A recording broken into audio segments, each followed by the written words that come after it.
So the first thing you do is find the base of the barbecue. It's this big thing with the hole for the gas cylinder. And then you find your 4 caster wheels and you mount them appropriately on the bottom side of it.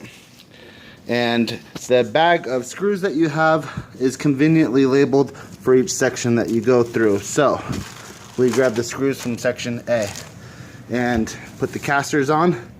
You'll note that the locking casters go on the side with a picture of a lock on it, and you get all 4 put together. Once you have the wheels on, flip it over. On the next step, we're going to get the side panel and mount it to the base. You'll note that this magnetic clip will be on the side that has the locking casters on the bottom. From the section B in the bag, you'll find a washer and bolt. It takes 6 of them for this first side here to get going, and we're going to go ahead and button that up. Now, just a standard caution when putting things together is never fully tighten them until they're all screwed in. That way you can fidget it as you go. So once you get all 6 screwing in freehand, then you go through and tighten them with a screwdriver or light duty drill.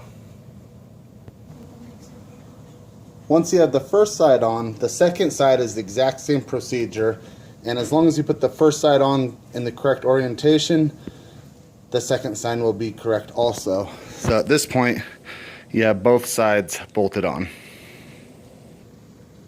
Next you're looking for a panel with a hole right there.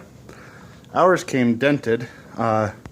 Unfortunate. I know Weber's a great company, and if I complained, they would send me a replacement part, but I want to get this bad boy put together, so we're going to put it together. The piece goes on as shown with the vent grills on the bottom and the hole next to the propane cylinder carve out. And we'll be using from the same bag section the same washers and bolts, and it will take, it looks like, 4 of them near the 4 corners. And now I know it looks like we're in the same spot, but I did attach the 4 bolts where they go, and my dent ended up not interfering with the installation.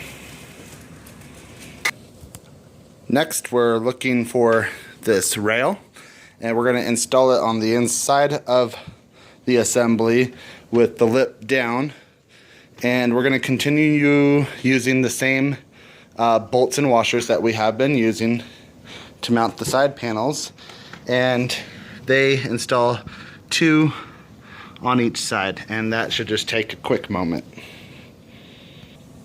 Okay, next we're going to install this piece right here, and what you do is you take it and locate those 3 holes on the left side when I'm facing it like this, and there's a tab right there that is going to install right there, and then you put a bolt on both sides on the outside using the same bolts and washers that we have been using. And from the outside looking in, you can see the 2 bolts. That's where we clipped it in, and now it's secured on the inside. The next piece that we install is this piece right here, and make sure you don't do it upside down. This cutout here would be up, and we go ahead and install this with 4 more of those bolts and washers, and once you get that together, the frame becomes a little bit more rigid.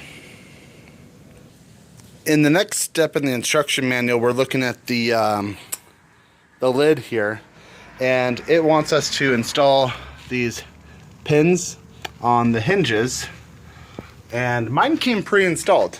I don't know if yours will be as fortunate, because everyone likes to save a step, but if not, you'll have to install those pins, and there's a little clip. Those pull right out, So put the pins in, secure it, and you'll be good to go there.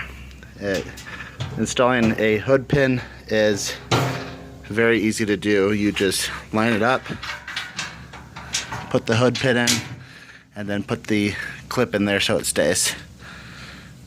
And my lighting's not that good out here, but we'll move on to the next step. And we got ahead of ourselves for just a moment, and for everyone who thought they felt good that the pins were already installed, feel ungood, because the instructions actually say to take those pins out.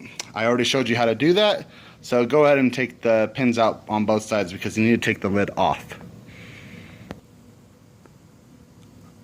Now the next step is going to be to lower the bottom half of your pit onto the frame. Before you do that, take a moment to see where the hoses and wires are going to be so that you can hopefully lay it down on your first shot.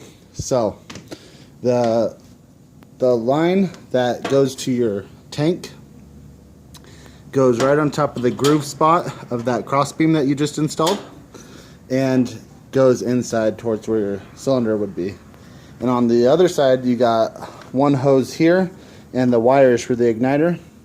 The wires for the igniter are, according to the picture in the diagram anyway, are going to dangle on this side of the burner, going on the other side of this beam and just hanging out down there, while the hose goes through back here and is hanging out on the outside over here. So go ahead and rest the bottom of your pit on there with your hoses and wires in the correct spots. Now the propane hose has a mount right there, and there's two holes. One is a notch that just rests in the hole, and the other one is where you bolt it in on the outside. So find where that goes right here, and then grab one more bolt and washer, the plastic washer there, and then left in bag B we have two more bolts and two locking washers that we're going to use right up here. This is your bolt and locking washer. We're going to install it right here, as I already did on the other side. And now you can clearly see the two bolts and locking washers installed. The next piece that we're going to install is the fuel level gauge, and that's going to install down by the propane tank. You'll find two holes, and they'll bolt on with the two holes on the outside. I'm going to do that right now. We are now in hardware section C of your hardware bag, and you'll see that there are two bolts that are longer than the other two. The two that are longer are the ones that we're going to use to install the fuel level gauge. And now we have the fuel level gauge installed, secure to the side of the assembly using the two hardware bolts. Okay, now we're below the fuel gauge. There's two holes at the bottom. We're going to use those two shorter bolts that were in section C of our hardware bag. And we're going to use the plastic things, and we're just going to screw those right onto it.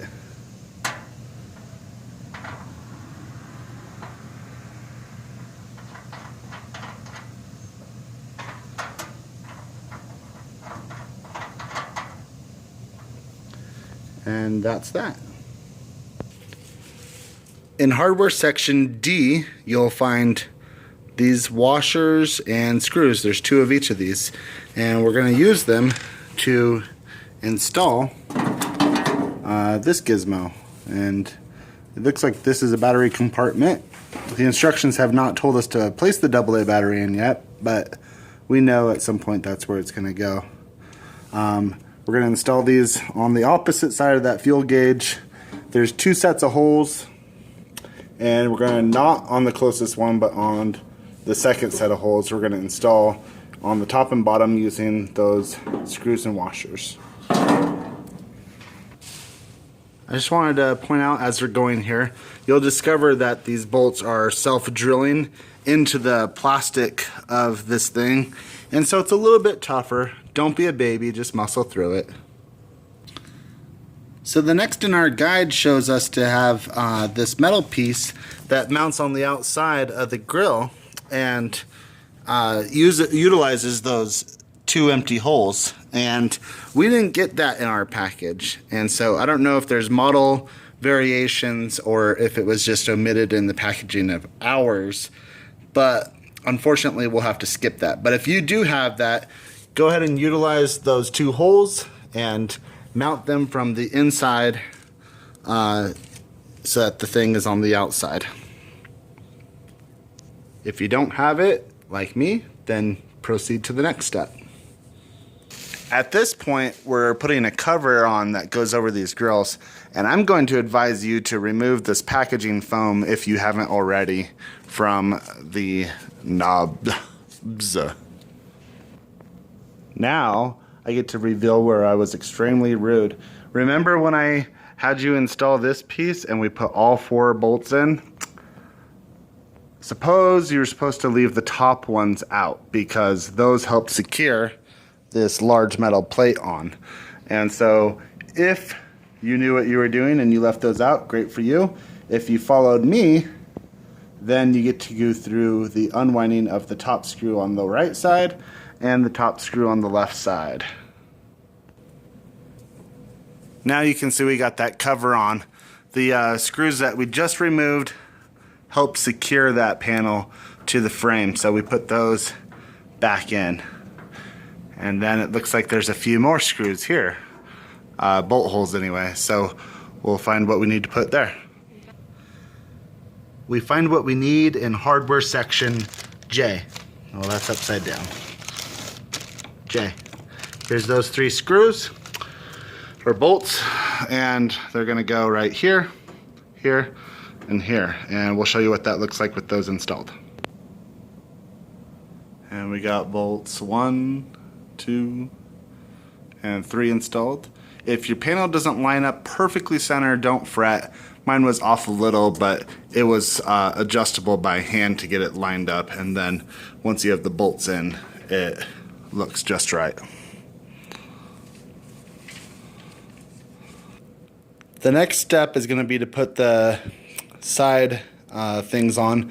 The extra burner is optional, but the installation is the same if you have an extra burner or just a platform on the side of yours, because we're going to do the burner first and then we'll do the extra one on the other side. So now that you're ready to put this on, you'll notice there are 4 holes, 2 on each side, and on the side of your grill there are 4 bolts. You're gonna put this on there, and then on the inside, from packaging, was it K? You'll find these plates and these nuts, and you'll put the plate on and then fasten the bolts to it. And I'd love to show you myself doing it, but I don't have good lighting and I don't have 3 arms, so we'll show you once it's done. This is what it looks like from the underside. You can see the metal plate and the 2 nuts that secure the bolts on. That's one side, and that's the other side. I would get a wrench and tighten those, hand tighten them. Don't use power tools to do that. And in case you're wondering what size wrench would work for those, I found a 11mm metric to do the trick. I don't know what the conversion would be for standard, but it doesn't need to be super tight, just tight. So get a wrench, 11mm if you got one, and tighten those bad boys on. Now we're going to put our accessory tray on the other side. And now we have both sides put on. The next step will be for those with the side burner. We need to attach the gas line to the burner, so we'll take a look at that. If you don't have a gas burner and your other side's just like that, then this step would be not for you. It's for the optional side burner. From the hardware bag in section L, we have 2 little bolts, and we're going to use those to attach this gas line to the burner, and they're going to mount from the bottom side. And we'll show you what it looks like once we get that on. And now that spot is installed. Moving on to the next step. And it might go without saying, but this is a step in the instruction manual. For those with the side burner unit, the E320 model, pull the tape off the lid and remove the bubble wrap and position this gold cylinder thing there in this grate so that you can actually use it. Here we're connecting wires. The yellow and black ones on the top were already connected. In the second row, you'll find the green on the left and the blue on the right. Those are color coded, and those come from your side burner. Should be pretty straightforward. There was also a couple of wire securing clips to pop in. You should see those. There's a couple holes, just pop those in. And then these two ones at the bottom there weren't color coded, so we just plugged both those in. Those came from up top on the from the little igniter switch. And then we're going to install the AA battery, which goes right here.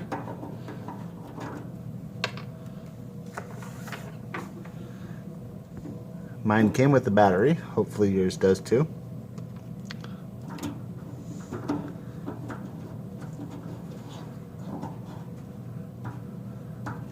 And we should get a nice clicking.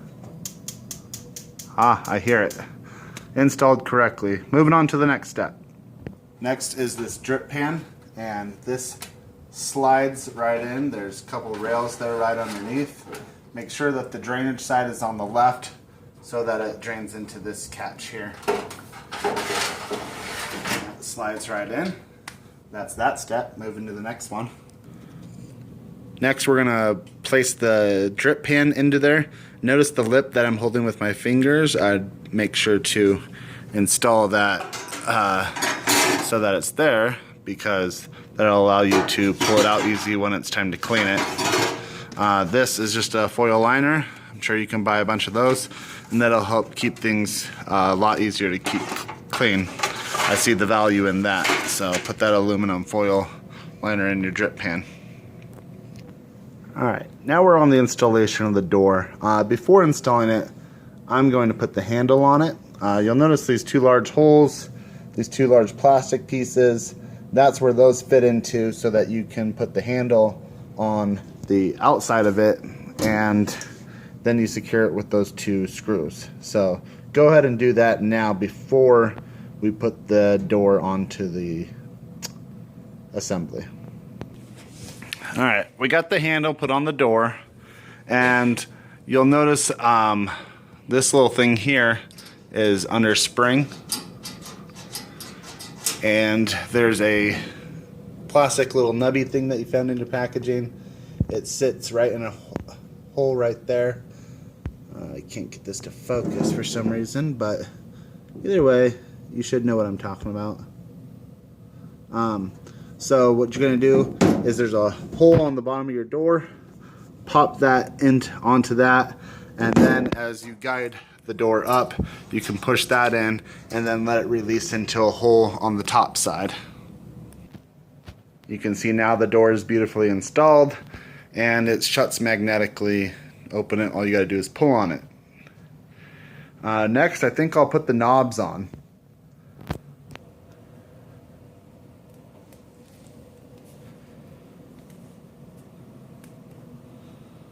I'd like to take a moment right now and talk about that side burner. It's only a $50 add-on. If you didn't get it, I'm really surprised you didn't see the value. At this point, the instructions say to put the lid on, but I'm going to go ahead and finish installing the interior of it and do the lid last.